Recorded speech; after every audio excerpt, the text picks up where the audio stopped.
sekalian.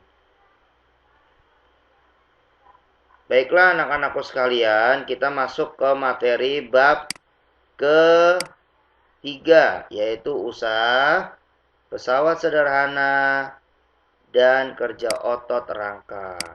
Di pertemuan kali ini, kita membahas tentang pesawat sederhana, usaha, pesawat sederhana, dan kerja otot rangka.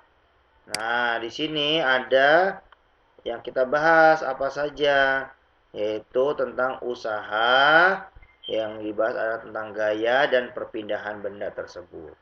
Sedangkan pesawat sederhana kita bahas ada 3, ada pengungkit, bidang miring, dan katrol. Di bagian pengungkit dibahas ada 3, pengungkit jenis pertama, pengungkit jenis kedua, pengungkit jenis ketiga. Kemudian bidang miring, dan yang terakhir adalah katrol. Ada katrol tetap, katrol bergerak, dan katrol ganda. Nah, kita bahas di sini. Usaha. Usaha berkaitan erat dengan energi. Energi adalah kemampuan untuk melakukan usaha atau kerja. Ya, jadi seseorang yang sedang mengendarai, atau ini ada kusir dan delmannya. Ketika kusir ini sedang mengendarai kuda, dia menghasilkan usaha, menggunakan usaha sebagai energi. Nah, energi ini adalah kemampuan untuk melakukan usaha atau kerja. Contoh kamu sedang belajar. Nah, kamu menulis. Nah, ini adalah contoh dari usaha yang kamu lakukan atau kerja yang kamu lakukan. Nah, usaha merupakan energi yang disalurkan gaya ke sebuah benda, sehingga benda tersebut bergerak. Nah, jadi usaha adalah energi yang disalurkan gaya ke sebuah benda, sehingga benda itu dapat bergerak. Jadi kalau ada benda yang dapat bergerak, berarti terjadinya usaha dan menghasilkan energi. Ya. Masih terdengar suara saya? Pak. Nah, itu ya. Kemudian di bagian usaha ini ada yang kita kenal. Nah, jika kuda menarik kereta mengakibatkan kereta berpindah tempat, maka dapat dikatakan kuda melakukan usaha. Ya, melakukan namanya apa? Usaha. Nah, ternyata mengapa kuda mampu, ya? Mengapa kuda mampu menarik kereta? Kenapa? Ada yang tahu?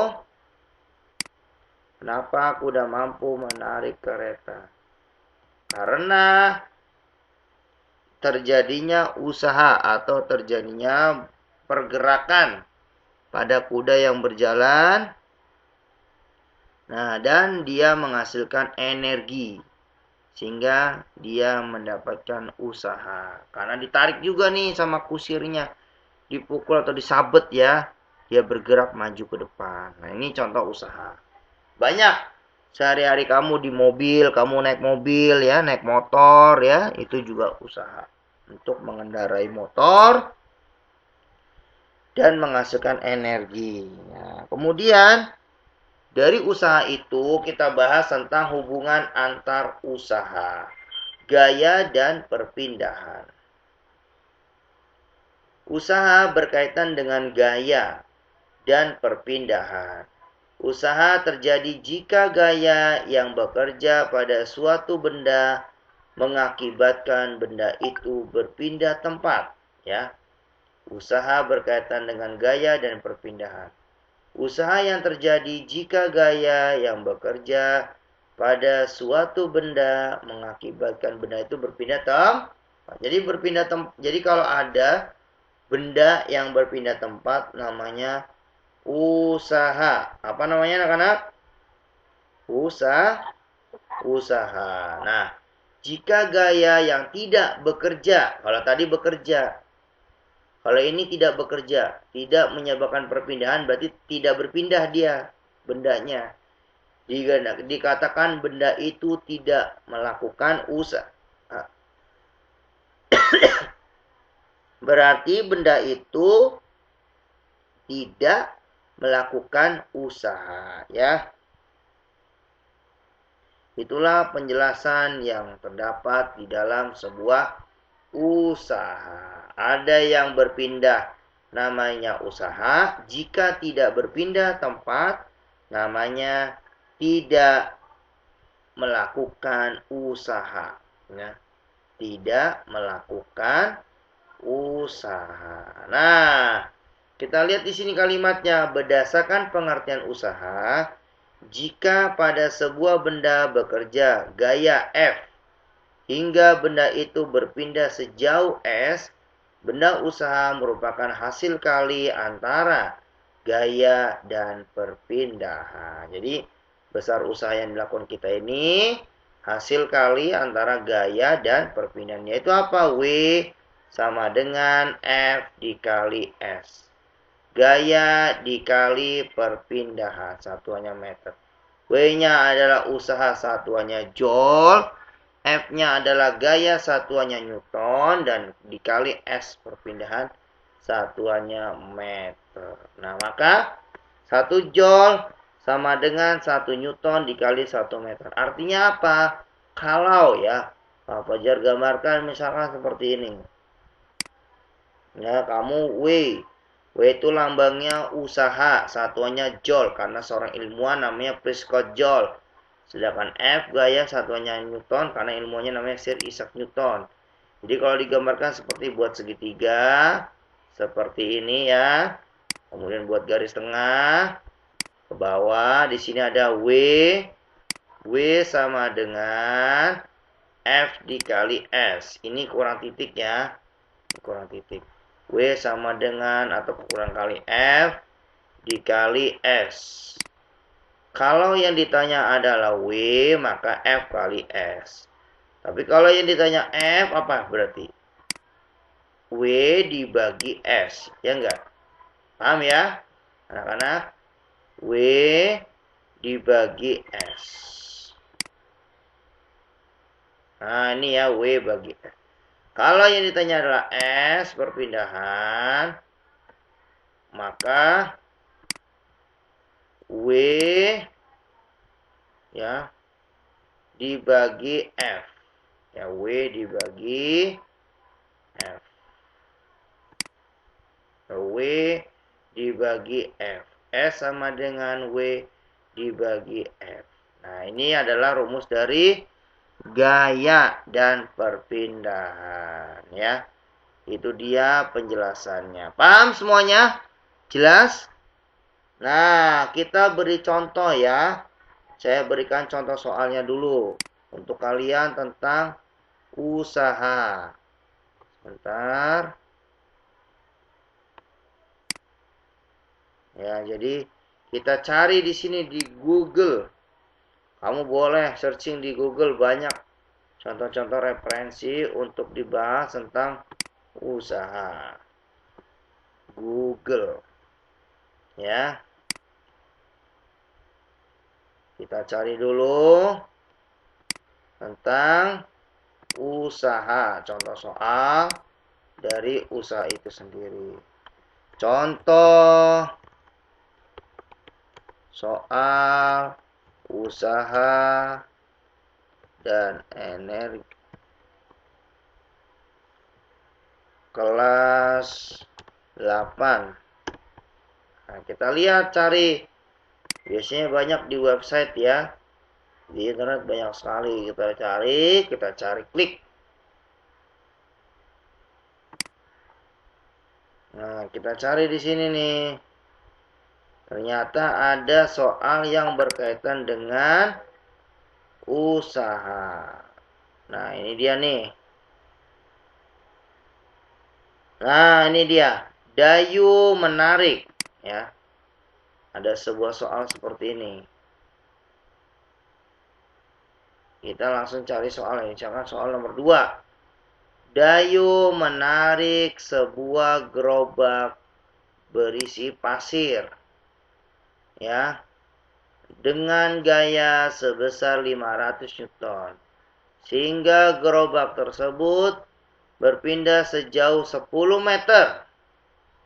Berdasarkan pernyataan tersebut, besar usaha yang dilakukan Dayu adalah berapa jol? Titik-titik jol. Berarti yang ditanya apa yo? Ada yang tahu? Besar usaha yang dilakukan Dayu. Berarti kamu cari usahanya. W-nya A 5 jol, B 50 jol, C 500 jol, D 5000 jol. Nah, diketahui apa? Gayanya adalah 500 Newton. S-nya adalah 10 meter. Yang ditanya W, usaha. Maka W sama dengan F dikali S. Gayanya berapa? Gayanya 500 Newton. Dikali S-nya, jaraknya berapa tadi berpindah? 10 meter, ya enggak? Nah, maka 5 kali 10 berapa? 50, 500 nih. 500 dikali 10 meter. Berarti berapa? 5.000, Pak. 5000 jol. Kenapa jol? Karena ingat tadi rumusnya. Rumusnya tadi. W sama dengan F kali S. W itu kan usaha, satunya jol. Maka menggunakan satuan jol. Berarti W sama dengan F dikali S. F-nya 500 Newton dikali S-nya 10 meter. Maka 500 dikali 10 yaitu 5000 jol. Ya. Itulah jawaban untuk usaha yang dilakukan. Paham? Jadi jawabannya apa? A, B, C, D. Jawabannya adalah D, ya, 5000 joule. Ya, dari maka besar usaha yang dilakukan Dayu adalah 5000 joule. Kemudian contoh soal lagi. Misalkan jarak yang ditempuh oleh mobil saat melaju dengan usaha sebesar 15.000 joule dan gaya sebesar 500 Newton adalah berapa meter? A. 3 meter, B. 30 meter, C. 25 meter, D. 250 meter. Maka karena di sini udah dijawabannya ya. Kita tahu caranya, begini. Tadi yang diketahui apa? W ya. Usahanya berapa? 15.000 joule. Halo anak-anak, jangan ada yang diem saja ya. Saya ngomong kamu berinteraksi dengan gurunya, ngobrol, jangan diem. Ayo, kalau Papa jangan nyuruh kamu bicara, bicara bareng-bareng bersama-sama. Ayo, belajar bareng-bareng. Jadi supaya kamu benar-benar paham ya, gaya seperti kamu belajar di papan tulis di kelas. Pakai papan tulis berapa ini anak-anak nyebut bareng-bareng ya.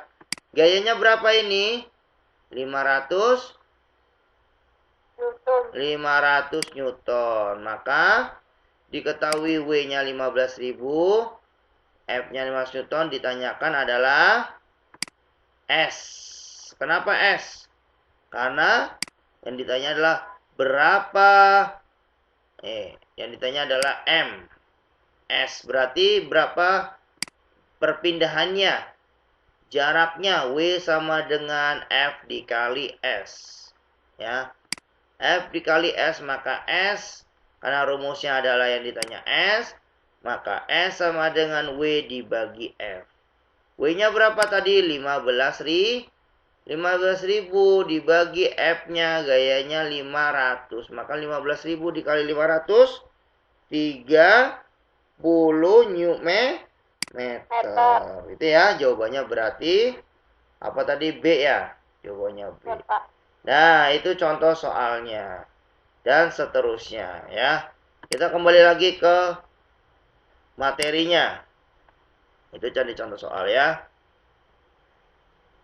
Jadi kesimpulan W sama dengan F dikali S.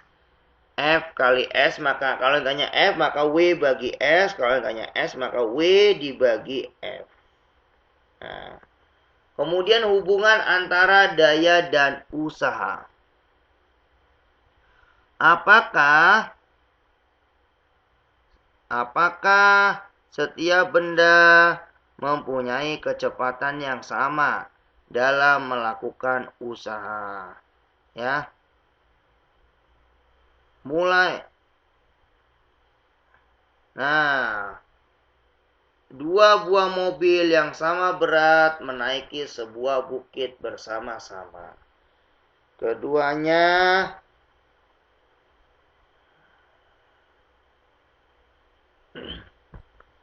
sama-sama ya, akan tetapi mobil A melakukan usaha yang lebih singkat daripada mobil B.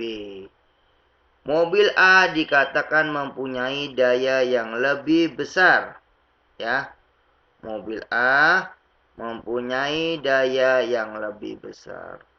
Maksudnya apa di situ? Ada dua buah mobil nih, sama-sama berat, misalkan sama-sama bawa pasir, naik ke bukit yang sama-sama tinggi. Nah, naik bukit yang sama-sama tinggi. Nah, apa yang dia lakukan gitu ya? Nah, ternyata keduanya melakukan usaha, ya. Melakukan usaha yang sama besar. Akan tetapi mobil A melakukan usaha yang lebih singkat daripada mobil B. Ya, jadi lebih singkat dibandingkan mobil yang B. Maka mobil A dikatakan mempunyai daya yang lebih besar. Nah, secara matematis dapat ditulis sebagai berikut. P sama dengan W dibagi T. P sama dengan W dibagi T. P adalah daya, satuannya adalah watt, ya, W-A-T-T. W adalah usaha yang dilakukan, satuannya joule, ya, usaha. Sedangkan T adalah waktu yang diperlukan dengan satuan second atau detik. Jadi kalau soalnya menit diubah dulu ke detik. Nah, kita lihat di sini P sama dengan W bagi T. Kalau yang ditanya adalah W, nah kita buat segitiga lagi di sini. Anggap aja bagus ya, kita buat ya, buat P sama dengan W dibagi T. Maka P sini di kiri, W-nya di atas, ya. Kemudian T. Oke, kita buat. Nah, maka karena P sama W bagi T, maka kita buat di sini W sama dengan, ya, P dikali T. Ya. P dikali T. P dikali T. Kalau yang ditanya adalah, ya, kalau yang ditanya T, maka W dibagi apa anak-anak? W dibagi P, ya. W dibagi P. Nah, inilah penjelasan untuk setiap pertanyaan itu. Nah, kita lihat contoh soalnya. Ya, saya cari lagi contoh soalnya ya. Oke? Oke anak-anak, halo? Oke, gitu dong, ada yang jawab. Jangan diam aja nih pada melepas semua nih. Gak ada yang jawab, pada lagi ngapain sih? Nah, ini contoh soalnya nih. Saya cari ya. Nah, ini ada contoh soal. Ini dia. Besar daya yang dilakukan oleh seekor sapi. Wah. Besar daya yang dilakukan oleh seekor sapi yang menarik gerobak dengan gaya 7000 Newton. Sehingga gerobak tersebut dapat berpindah sejauh 10 meter. Dalam waktu 35 detik adalah, ya, titik-titik berapa watt. Nah, jadi di sini ada besar daya yang dilakukan oleh seekor sapi yang menarik gerobak hingga 7000 Newton. Sehingga gerobak tersebut dapat berpindah sejauh 10 meter dalam waktu 35 detik adalah berapa watt? A. 2000 watt. B. 5000 watt. C. 12.500 watt. D. 24.500 watt. Nah, di sini lihat. Pertanyaannya adalah, tadi gerobak itu ya, gayanya 7000 Newton, berarti ini F. F-nya, gayanya. Sedangkan perpindahannya berarti S. S-nya 10 meter. Waktunya T. T-nya 35 detik atau 35 second. Nah, berarti kamu lihat di soal. Diketahui F-nya 7000 Newton. S-nya 10 meter. Ya. T-nya 35 detik. Yang ditanya apa? P. Kenapa P yang ditanya? Kita lihat lagi ke atas. Lihat nih di atas ya.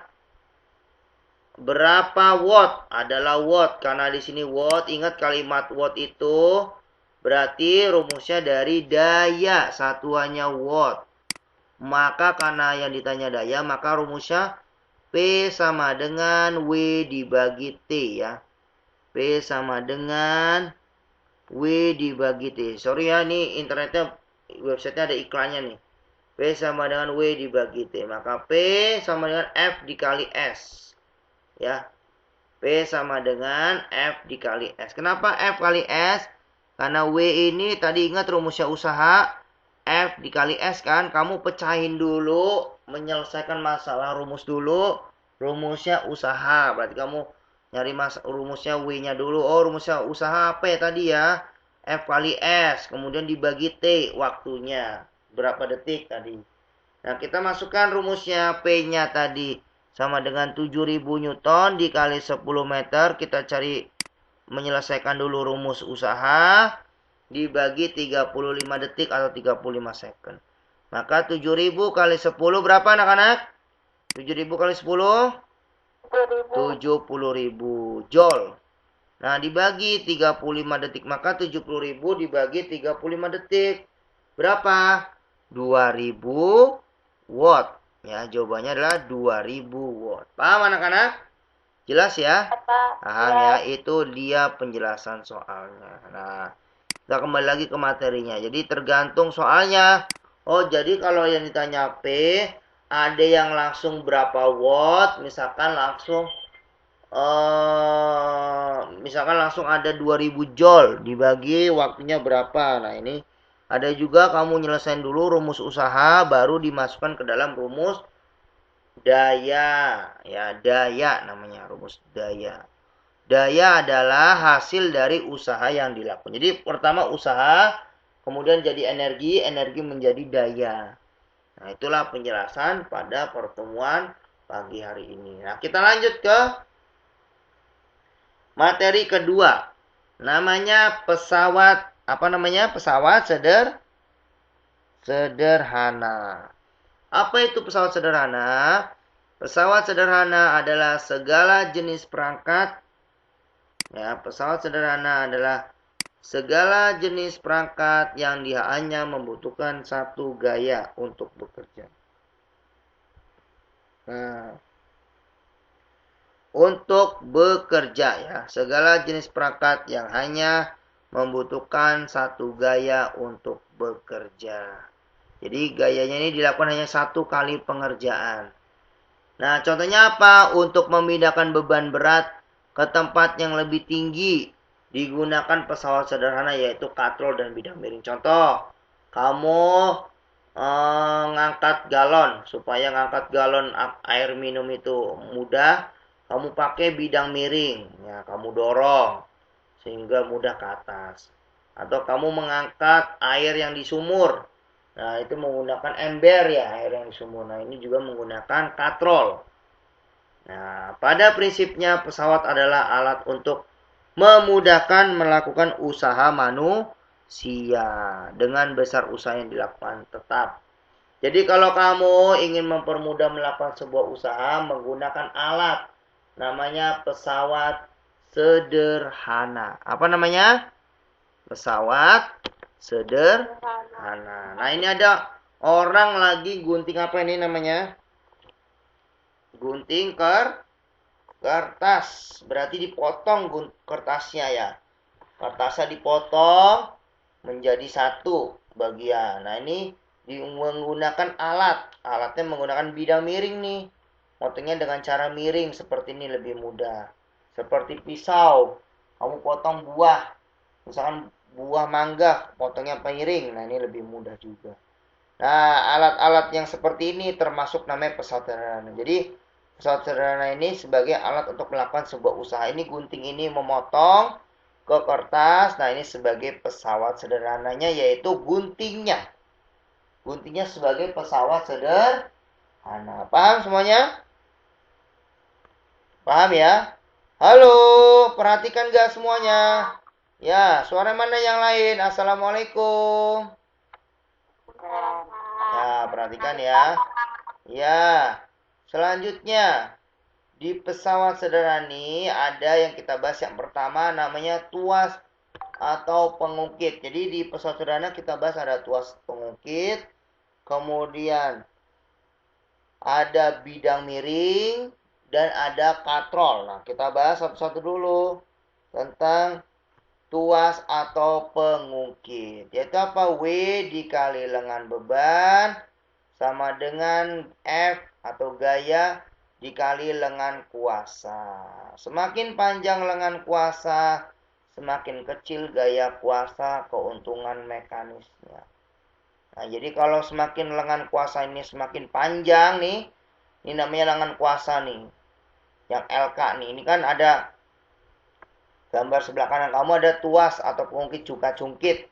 Karena kamu pernah ke taman ya, teman bermain, RPTPA, di PAUD, di taman kanak-kanak, biasanya ada ayunan. Nah, ini ada lengan kuasa. Semakin panjang lengan kuasanya, maka gaya kuasanya semakin kecil. Semakin ringan ya. Nah, keuntungan mekanik ini ternyata ada lengan kuasa menghasilkan titik kuasa 1 ya, dan titik tumpu di bagian tengah serta titik beban. Nah, titik beban ini di bawahnya ada lengan beban. Lengan beban ini untuk menahan batu yang ada di bawahnya sehingga batu ini berada di bawah dengan kuasanya di atas. Nah, untuk mengetahuinya maka W sama dengan W dibagi F sama dengan lengan kuasa dibagi lengan beban. Semakin panjang lengan kuasa, semakin besar keuntungan mekanis, semakin mudah pekerjaan yang dilakukan ya. Kalau panjang lengan kuasa ini semakin panjang, semakin besar keuntungan mekanisnya, maka semakin mudah pekerjaan yang dilakukan. Nah, inilah contohnya ya.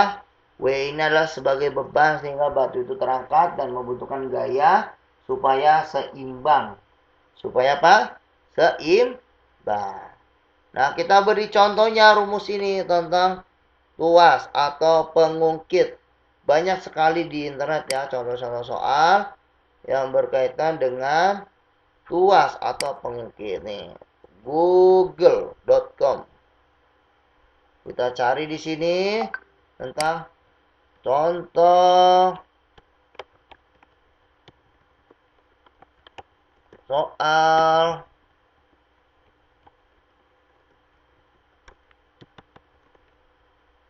tuas dan pengungkit. Nah, kelas 8. Banyak ya. Ini dia nih, ada nih contohnya nih, banyak sekali. Ada contohnya seperti ini nih. Ini dia. Contohnya panjang. Untuk mengangkat beban 1000 Newton digunakan tuas yang panjangnya 300 cm dan lengan bebannya 50 cm. Hitunglah gaya yang diperlukan mengangkat beban tersebut. Jadi kita untuk mengetahui mengangkat beban tersebut. Penyelesaiannya bagaimana? Soal ini merupakan tuas jenis pertama, di mana titik tumpu berada di antara beban dan kuasa. Maka W-nya tadi berapa bebannya? 1000 Newton. Lengan bebannya 50 cm. Maka rumusnya apa yang kita lakukan? Yaitu lengan kuasa dikurangi dengan lengan beban. 300 cm tadi ya dikurangi dengan 50 cm. Berarti lengan kuasanya 250 cm. Nah, sudah ketemu nih lengan kuasanya, maka kita masukkan W dikali LB sama dengan F dikali LK. W-nya 1000 Newton, lengan bebannya 50 cm, dikali sama dengan gaya yang ditanya adalah gayanya tadi, dikali lengan kuasanya 250 cm. Maka F sama dengan 1000 dikali 50 dibagi 250 cm. 1000 kali 50 berapa ya? Kemudian dibagi 2,5. Hasilnya berapa? 200 Newton. Paham anak-anak? Paham ya? Jadi jawabannya lah 200 Newton. Contoh lain. Saya berikan contoh lain ya yang lebih mudah lagi. Mana nih yang gampang nih? Nih dia nih. Nah ini ada sebuah katrol nih. Dua orang anak yaitu Budi dan Iwan diberikan sebuah roda dan papan yang panjangnya 3 meter. Wah, papannya panjang sekali ya. 3 meter. Yang akan digunakan untuk mengangkat sebuah benda yang masanya 30 kg.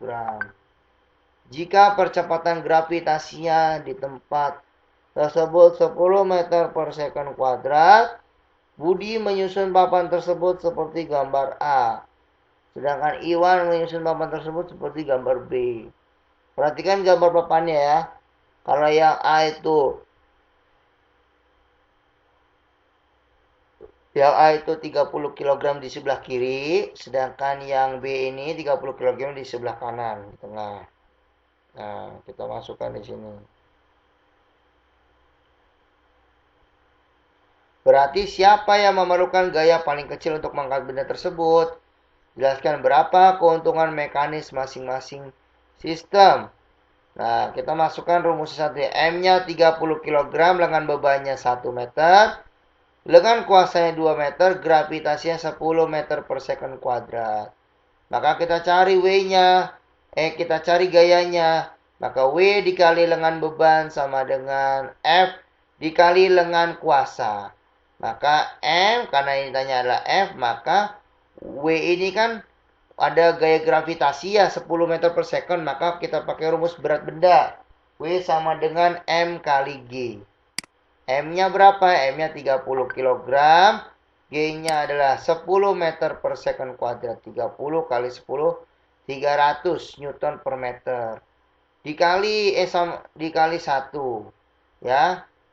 Kemudian sama dengan F dikali 2 meter. Yang ditanya F, F2. Maka F sama dengan, pindah ruas ya. Sudah silang. Maka F sama dengan 300 Newton dibagi 2. Sama dengan berapa anak-anak? 300 bagi 2? 150 Newton. Nah, itulah jawabannya. Jadi kamu cari dulu rumus berat benda W sama dengan M kali G. Kalau sudah kamu masukkan rumusnya. Yang ditanya adalah gayanya atau F-nya. Paham kira-kira sampai sini? Jelas? Jelas. Bingung nggak kira-kira? Tidak ya? Tidak bingung atau bingung? Nanti kalau bingung bisa tonton kembali di YouTube saya ya. Nah, itulah penjelasan dari tuas atau pengungkit. Saya kira paham ya. Kita lanjut dulu. Saya minum dulu.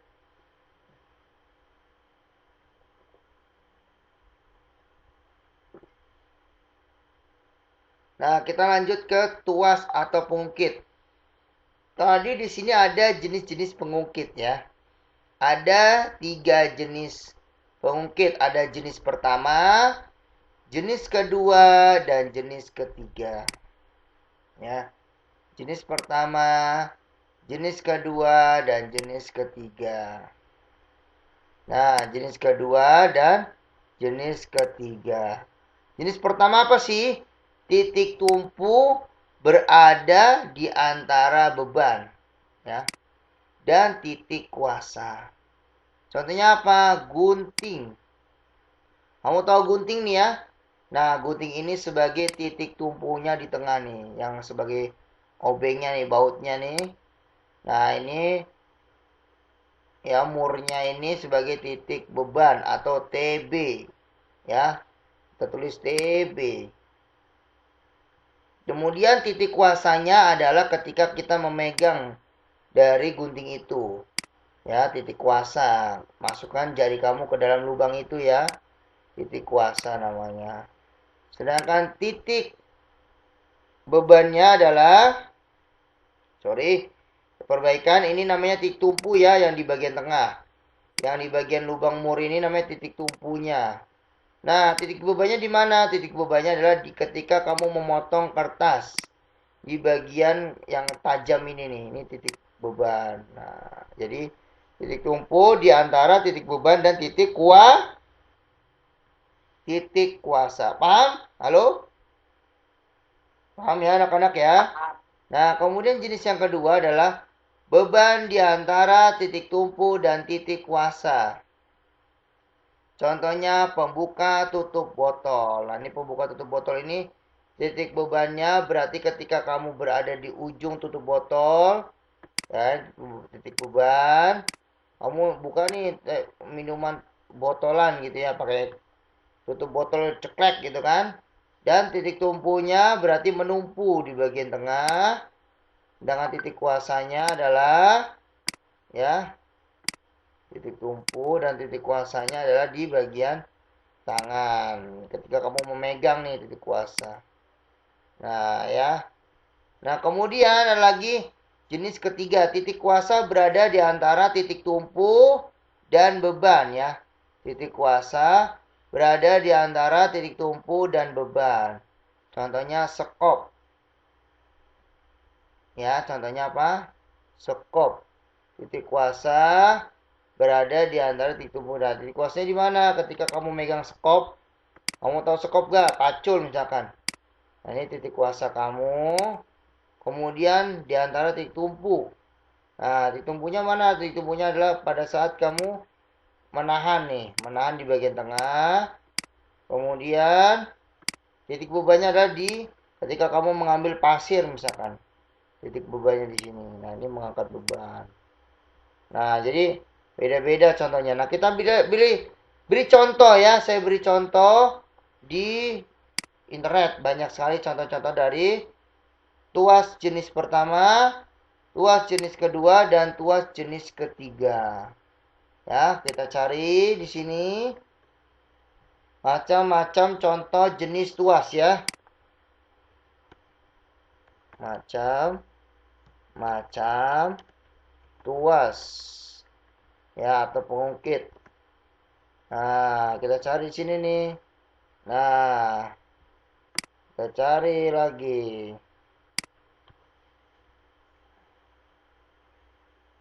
Nah, ini dia.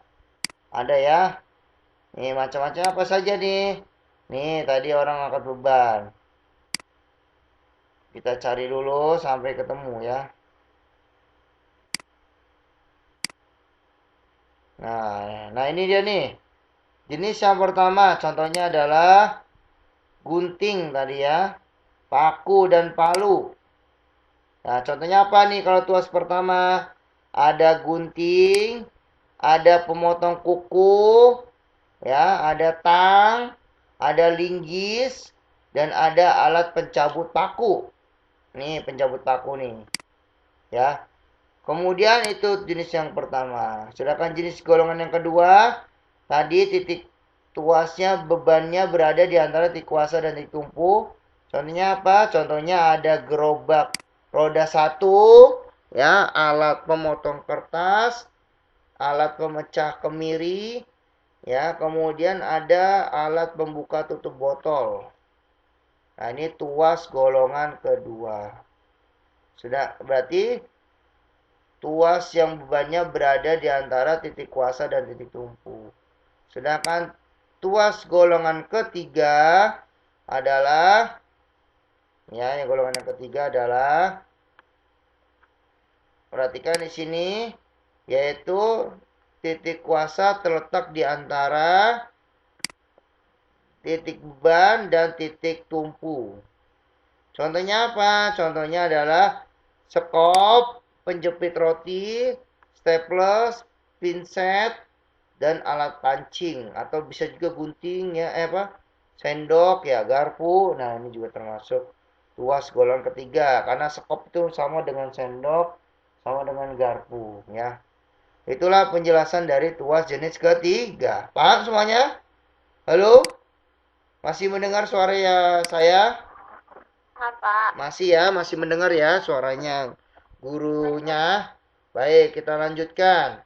Di bagian ke mana tadi? Nah, kita lanjut ke bagian dari materinya, PowerPoint-nya. Kita masuk ke bagian sini. Nah, bidang miring. Apa itu bidang miring? Nah, ini keuntungan mekanisnya. W sama dengan W dibagi F sama dengan S dibagi H. W adalah beban, F adalah gaya, ya, sama dengan S itu adalah panjang bidang miring, dan H adalah tinggi bidang miring. Nah, semakin tinggi bidang miring, semakin besar gaya kuasa, semakin kecil keuntungan mekanis. Ini ada tangga nih. Ini tangganya miring. Nah, semakin miring, ya, maka semakin kecil keuntungan mekanisnya. Dan semakin besar gaya usaha yang dilakukan. Kita lihat contohnya. Ya. Contoh rumus dari bidang miring ya. Saya berikan contoh lagi di beberapa soal tentang bidang miring ya. Kita cari lagi di Google ya. Contoh soal bidang miring kelas 8. Nah, ini saya cari lagi nih. Ada sebuah soal. Soalnya seperti ini. Nah, ini soalnya lumayan nih. Perhatikan gambar di bawah ini. Ya, perhatikan gambar di bawah ini. Ada bidang miring, sebuah balok diangkat ke atas dengan gaya. Kemudian jarak perpindahannya 3 meter. Beratnya adalah 4000 Newton. Ya, usahanya 4000 Newton, tingginya 75 cm. H-nya H 75, S-nya 3 meter, W-nya 4000 Newton.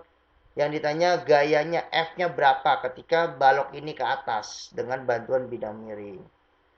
Hitunglah gaya yang diperlukan untuk mendorong beban pada sistem di atas. Nah, kita lihat di sini. W sama dengan 4000 Newton. S sama dengan 3 meter. H sama dengan 75 cm. Nah, karena di sini cm, kita harus rubah dulu ke meter. Lihat tadi fokus di sini. Ya. S ini satuannya harusnya meter, bukan cm. Maka kita rubah dulu. Cm ke meter berapa tangga? Naik 1 tangga. Maka dibagi 75 bagi 10 ya. Bagi 100 ya, 0,75 meter. Naik ya. Naik berapa tangga cm ke meter? Anak-anak? Naik dibagi berapa? Bagi 3 ya, bagi 2 ya, bagi 100 ya. Maka W sama dengan W dibagi F sama dengan S dibagi H. W-nya berapa tadi? W-nya 4000 Newton. F-nya adalah yang ditanya. S-nya adalah 3 meter. Hanya 0,75. Maka apa yang terjadi? Maka 4000 Newton dibagi F sama dengan 4. 4 dari mana sih? 4 dari 3 meter dibagi 0,75. Nah, karena sudah ketemu, maka F sama dengan 4000 dibagi 4. 4 bagi 4, 1. Maka 1000 Newton. Paham semuanya? Halo? Paham ya? Nah, itu jadilah rumus dari bidang miring W dibagi F ya. W dibagi F sama dengan S dibagi H. Contoh soal kedua, ada contoh soal lagi. Sebuah bidang miring tingginya 1 meter dan panjangnya 5 meter. Ya. Bila berat benda yang akan pindahkan 1880 Newton. Hitunglah gaya yang diperlukan untuk memindahkan benda tersebut.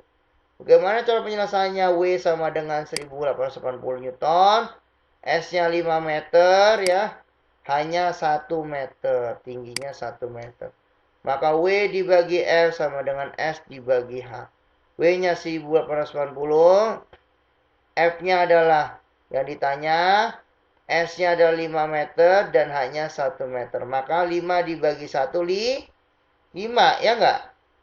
Ya kan? Karena 5 maka F sama dengan 1880 dibagi 5.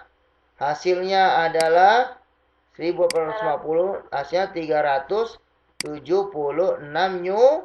Newton. Nah, itulah penjelasan dari soal tentang bidang miring. Ada lagi nggak? Ada lagi, misalkan satu lagi. Kalau ini yang ditanya adalah, ya nggak beda jauh lah caranya ya. Pokoknya begitu, jangan terlalu banyak contoh soalnya.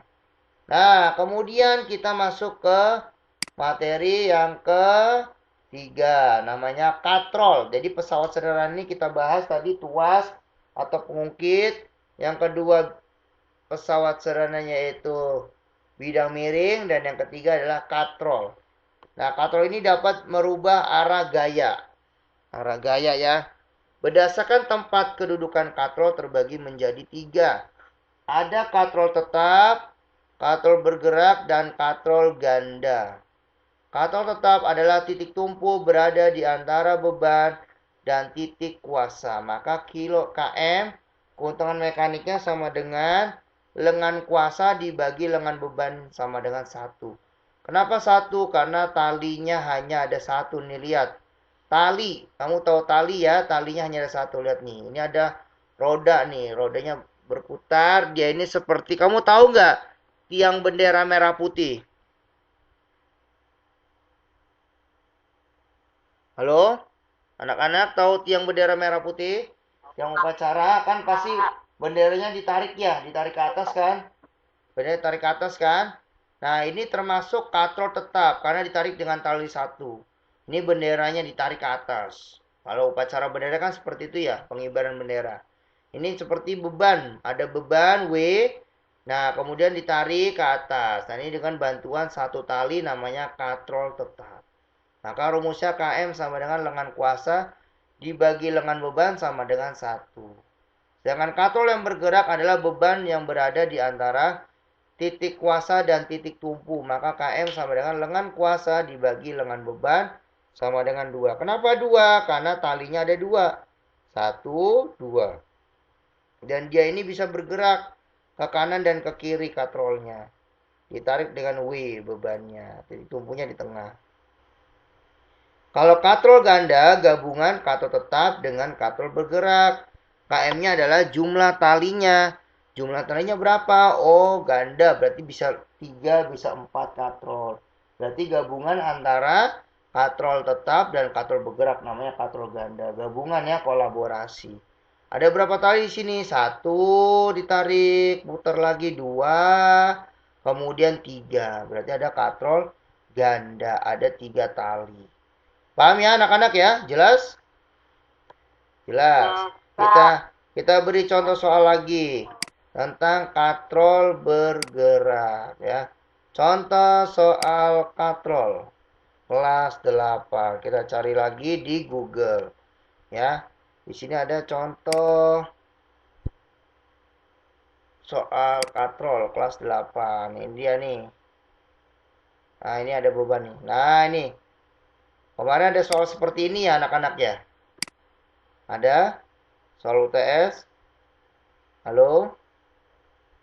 Nah, ini ya. Ada berapa tali di sini nih? 1, 2, 3, 4. Berarti namanya katrol. Apa namanya? Katrol ganda ya. Katrol ganda ada 4. Ada 3 atau 4 tuh. Nah, diketahui F-nya 8 Newton.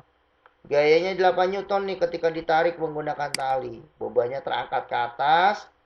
Ya, bebannya terangkat ke atas. Maka yang ditanya apa? W-nya, bebannya berapa sih kira-kira kalau gayanya 8 Newton? Maka KM sama dengan W dibagi F. keuntungan mekanik sama W bagi F. Karena W-nya ini yang ditanya, maka KM dikali F. KM-nya berapa? KM-nya 4. Ada 4 tali. Lihat nih keuntungan mekaniknya. Ada 4 tali di sini nih. 1, 2, 3, 4. Kan karena jumlah talinya berapa? Ada 4. KM-nya 4. Dikali 8. 8 Newton tadi. Gayanya 8 Newton. Maka 4 kali 8 berapa anak-anak? 32 Newton. Ini contoh soal lagi nih. Ada nih namanya katol apa nih? Katol tunggal ya, katol tetap namanya, katol tetap ya. Dia diangkat nih bebannya ke atas dengan satu tali. Tentukan gaya yang diperlukan dan keuntungan mekaniknya dari beban 300 Newton. Kita cari bebannya dulu. W sama dengan 300 Newton, ditanyakan F dan KM. Ya, ditanya 2, maka F sama dengan W sama dengan 300 Newton. Karena talinya hanya satu, maka KM sama dengan W bagi F 300 Newton. W-nya ada 300 Newton, gayanya juga sama 300 Newton. 300 dibagi 300 adalah 1 Newton. Ya enggak? 300 dibagi 300 kan? 1 Newton. Ya, terus ada lagi. Contoh lain nih. Ada berapa tali sini nih? Coba ya, ada berapa ya? Berapa tali? 1, 2, 3. Ya, ada 3 tali di sini. Tentukan gaya yang diperlukan katrol tersebut serta keuntungan mekaniknya apabila berat beban sebesar 300 Newton. Berarti bebannya ini yang B-nya ini 300 Newton. Yang ditanya adalah gaya. Berapa gayanya yang diketahui. Nah, kita cari W-nya tadi 300 Newton. Yang ditanya adalah gaya dan keuntungan mekanik, maka KM sama dengan W dibagi F. F-nya berapa? F-nya belum diketahui, maka kita masukkan KM sama dengan W dibagi KM. W-nya 300 Newton tadi ya, dibagi F, gaya, dibagi KM. Keuntungan mekaniknya berapa? Talinya ada berapa tadi talinya? 3. 1, 2, 3. Ada 3 tali kan? Karena ada 3 tali, maka 300 dibagi 3 sama dengan 100 Newton. Ya, gitu ya. Paham ya anak-anakku ya, sekalian ya. Baik, itulah penjelasan dari katrol. Nah, selanjutnya adalah roda gigi atau gear. Nah, gear adalah sepasang atau lebih roda bergigi yang saling berhubungan, yang berfungsi meneruskan gaya dan gerakan pada sebuah mesin. Nah, ini ya roda dengan giginya nih. Nah, ini gigi-giginya roda nih, atau jeruji, kalau bahasa kalian namanya jeruji.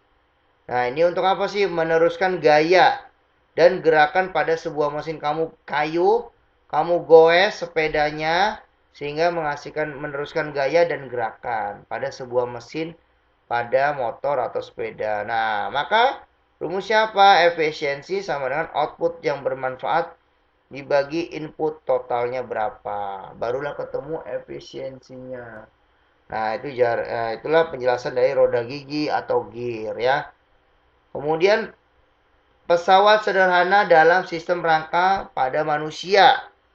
Pada tubuh kita juga bekerja berbagai prinsip sangat sederhana. Otot-otot leher bekerja ketika kita sedang mendongakkan kepala. Kamu lehernya naikkan ke atas, didengakkan ke atas. Nah, leher merupakan titik tumpu. Perhatikan di gambar ini. Leher merupakan titik tumpu. Dagu kita sebagai posisi beban untuk menahan kepala. Dagu nih atau jenggot kita nih menahan beban. Dan otot leher kita sebagai titik kuasa di belakang, di punggung. Ya, otot kuasa. Kemudian bagian belakang merupakan titik kuasa. Sistem ini merupakan pengungkit jenis pertama. Kenapa jenis pertama? Karena titik tumpu di antara titik kuasa dan titik beban. Nah, titik tumpunya di tengah. Titik kuasa di antara titik beban. Nah, kemudian contoh berarti kalau dia pengungkit jenis pertama sama dengan gunting ya. Tadi ya sudah dijelaskan. Titik tumpu di tengah, titik beban di samping, titik kuasa di lubangnya untuk memegang gunting tersebut. Ini namanya pengungkit jenis pertama. Kan ada 3 tadi, pengungkit jenis pertama, pengungkit jenis kedua, dan pengungkit jenis ketiga. Nah, atau bisa juga titik tumpu di antara titik beban dan titik kuasa. Nah, sistem pesawat sederhana terdapat pada otot-otot leher yang termasuk pengungkit jenis pertama pada contoh sistem rangka manusia. Nah, itulah penjelasannya. Ini ada contoh soal. Bagaimana prinsip tuas ketiga? Penyelesaiannya, beban dan kuasa berada pada sisi yang sama dari titik tumpu, tetapi kuasa lebih dekat ke titik tumpu pada beban. Jadi, yang lebih dekat apa? Titik kuasa. Sedangkan titik tumpu lebih jauh daripada beban. Nah, ini ingat kalau tuas ketiga itu titik bebannya ya lebih jauh ya ke titik tumpu. Nah, yang lebih dekat adalah titik kuasa nih. Beban dan kuasa berada pada sisi yang sama dari titik tumpu. Nah, berarti posisinya sama. Cuma tetapi atau cuma kuasa lebih dekat ke titik tumpu ya pada beban. Nah, itulah penjelasan dari hubungan antara daya dan usaha. Sampai sini kiranya paham anak-anakku sekalian? Jelas apa yang sudah dijelaskan oleh gurumu? Jelas ya? Paham, Pak. Paham. Terima kasih atas waktu kalian.